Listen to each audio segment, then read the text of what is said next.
entre nous. Ils ont des... Bonjour mesdames et messieurs, bienvenue dans votre émission Entre nous. Ici nous venons décrypter vos vidéos. Le vendredi c'est Entre nous décryptage. Les gens nous ont envoyé des vidéos et nous allons expliquer un peu ce qui se passe dans ces vidéos.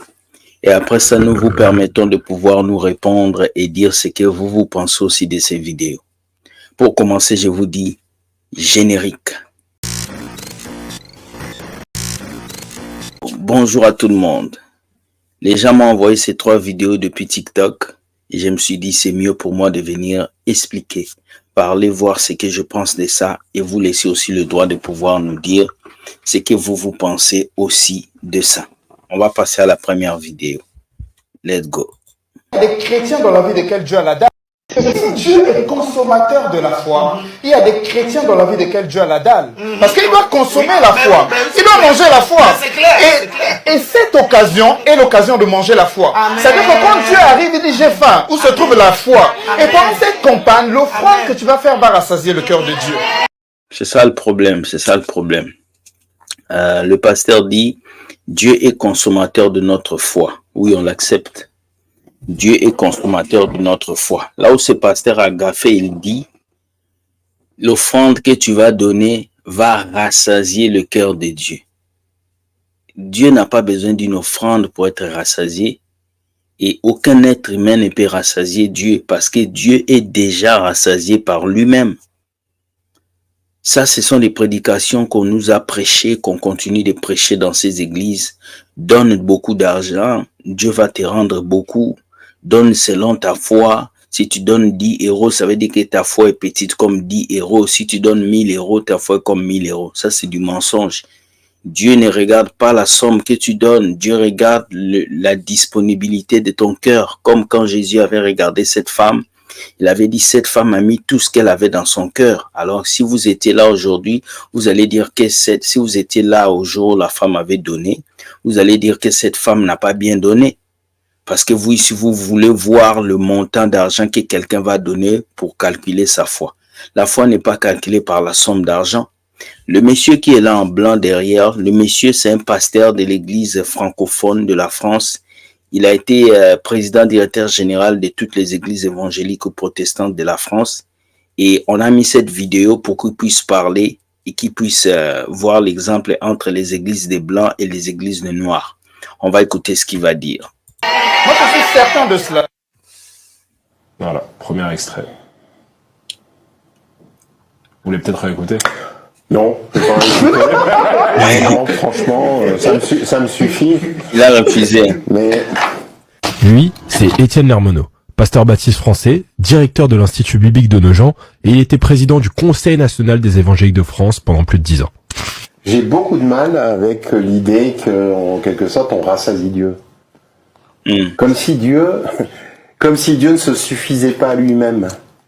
C'est fort. Comme si il était en manque. Voilà, le pasteur dit qu'il a un problème avec ça. Comme si Dieu ne se suffisait pas. C'est comme si Dieu était en manque. Et c'est cette prédication qu'on nous a amenée aujourd'hui. Dieu se suffit à lui-même. Dieu n'a pas besoin que vous puissiez venir ajouter quelque chose à sa vie. Dieu se suffit à lui-même. Quand il veut, il fait des choses. Et ce n'est pas la somme d'argent que tu donnes à Dieu qui fera que Dieu va changer ta vie. Dieu change ta vie quand il veut, où il veut. Ce n'est pas parce que toi, tu lui as donné 100 euros, 200, 4000 euros que Dieu va changer. C'est faux. Voilà pourquoi vous allez dans les églises, on vous dit donnez 5 000, 10 000, vous donnez. Tu penses qu'en donnant 10 000, tu auras 30 000. Dieu n'est pas une tontine. Faites très attention. On continue. Et Dieu n'est pas en manque. Dieu est amour. Amen. Dieu, il n'a pas besoin de nous. Amen. Mais s'il nous a créés, s'il nous aime, c'est parce qu'il est plein d'amour. Voilà. Et franchement, en fait, pour moi, c'est une sorte de renversement. On est là, le pauvre Dieu, heureusement qu'on est là, sinon, qu'est-ce qu'il ferait? En fait, ils ont il y a des cœurs qui se mettent à dos. C'est fou, hein? C'est fou de voir un pasteur blanc qui est en train de s'exprimer comme ça pour dire que ces personnes sont en train vraiment de se tromper. Et c'est ce que je trouve beaucoup dans les églises africaines. On a l'impression que on veut que les gens puissent donner beaucoup pour être beaucoup bénis. Non, c'est ta vie de sanctification qui va créer des conséquences de bénédiction dans ta vie. Ce n'est pas parce que tu as donné l'argent, ce n'est pas parce que tu as sémé quelque part. Donc, s'aimer ne te rend pas riche. Il faut le comprendre, s'il vous plaît. D'autres extrêmes, mais si vous voulez, en fait, dans leur paradigme, l'argent rassasie Dieu. Voilà. Donc, dans leur paradigme, l'argent rassasie Dieu. Mais c'est faux. Dieu n'est pas rassasié par l'argent. Dieu ne peut même pas être rassasié parce que Dieu, il est infini, il est grand, il est tellement grand que tout ce que nous allons faire, c'est minimum face à lui. Personne sur la terre ne peut rassasier Dieu. Je suis désolé, mais il faut qu'on sorte de cet évangile boiteux qu'on nous prêche depuis des années. Donne 1000 euros à Dieu, tu auras 4000. Donne 10 000, tu auras 5000. Il faut qu'on sorte de cet évangile-là. Vraiment, il faut qu'on sorte de là. C'est triste, c'est triste. On va finir quand même la vidéo. C'est-à-dire qu'en fait, l'argent, c'est le niveau de ta foi. Il y avait une prédication, d'ailleurs, qui disait mot pour mot que l'argent, c'est le niveau de ta foi. Donc, c'est-à-dire le montant que tu investis lorsque tu donnes la dîme, c'est là où se trouve ta foi par rapport à Dieu. Et donc, tu vois, les montants que tu investis lorsque tu donnes ta dîme, c'est là où se trouve ta foi. Comment quelqu'un peut mesurer ta foi avec la somme d'argent que tu donnes?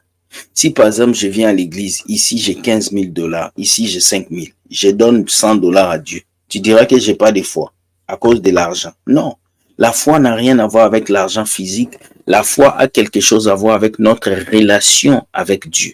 Donc il faut le comprendre.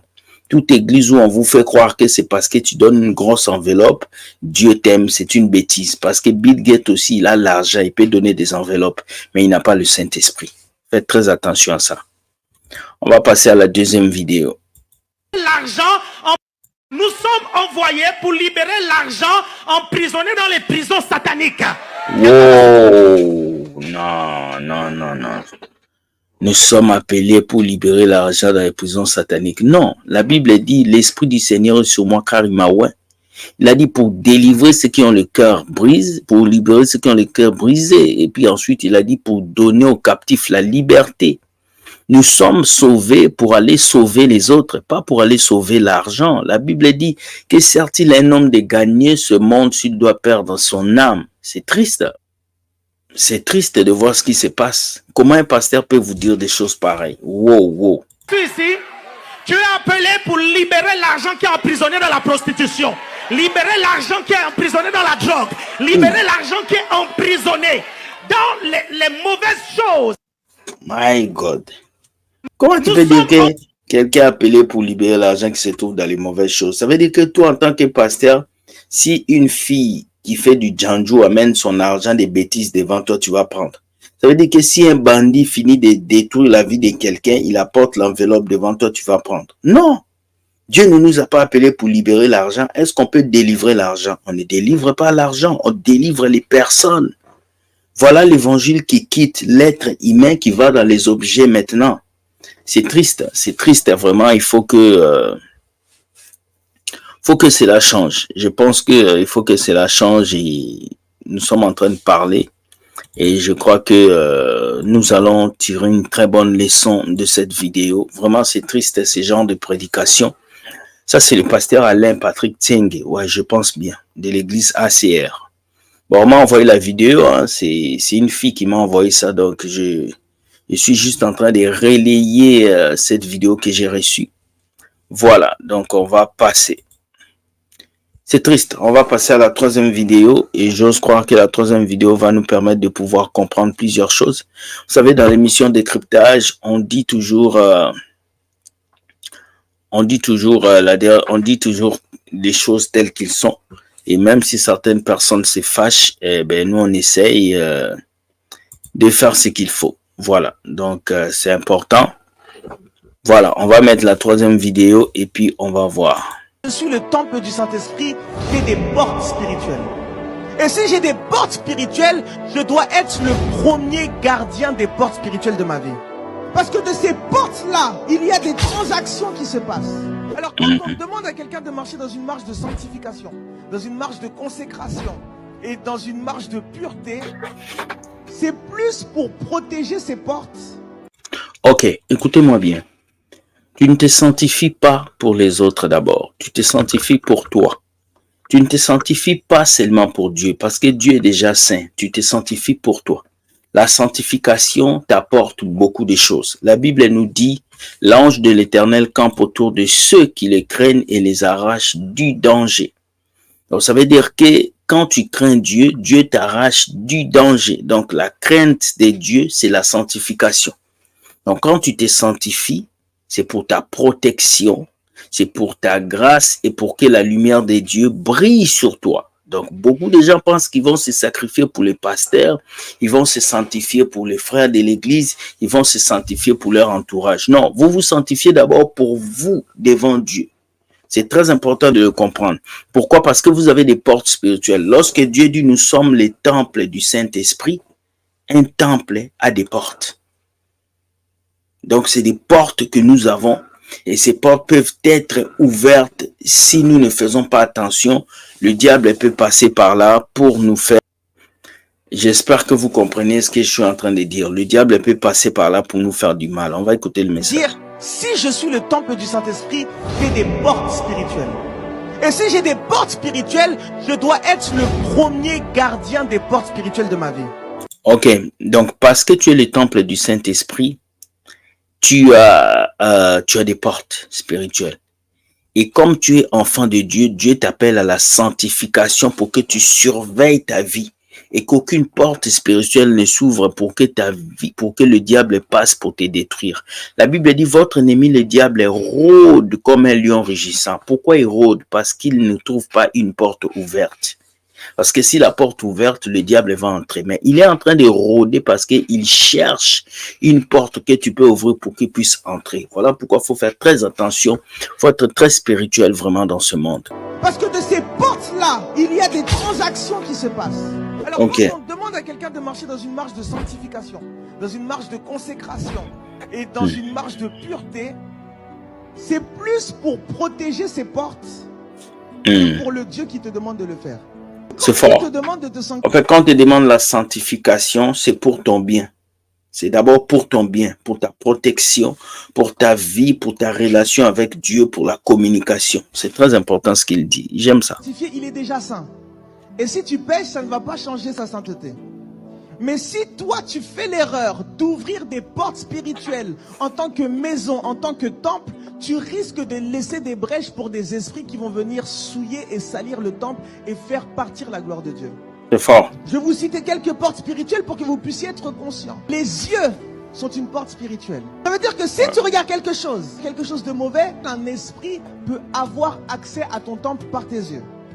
Mais ça veut dire aussi que si tu te consacres, de par tes yeux, tu peux faire sortir la puissance de Dieu. C'est ça, oui. C'est ça parce qu'il faut comprendre que par les démons, on appelle ça les transferts. Il y a des transferts des démons qui se passent. Donc, il faut faire très attention à ça. Par exemple, une femme qui couche avec beaucoup d'hommes et avant le mariage, cette femme a déjà ouvert une porte spirituelle dans sa partie génitale. De même qu'un homme qui couche avec des femmes de gauche à droite, cet homme a déjà ouvert une porte. Donc, beaucoup d'entre nous, nous ouvrons des portes de colère, des portes de haine, des portes de jalousie. Toutes ces choses dont on doit vraiment les enterrer afin de laisser Dieu dominer en nous et que nous soyons des vrais chrétiens. C'est un bon message. J'aime ce que ce pasteur a dit. Écoutez, dites-moi ce que vous pensez de ces vidéos, ces 3 vidéos, et je pourrais vous lire par commentaire. Ça va me faire plaisir de savoir ce que vous pensez et après, on va continuer avec d'autres émissions. Like la vidéo et puis partage. Et je te dis, Dieu gagne toujours. N'oubliez pas, on se voit ce soir pour la 5e journée de notre conférence et la dernière. Il y aura un after après.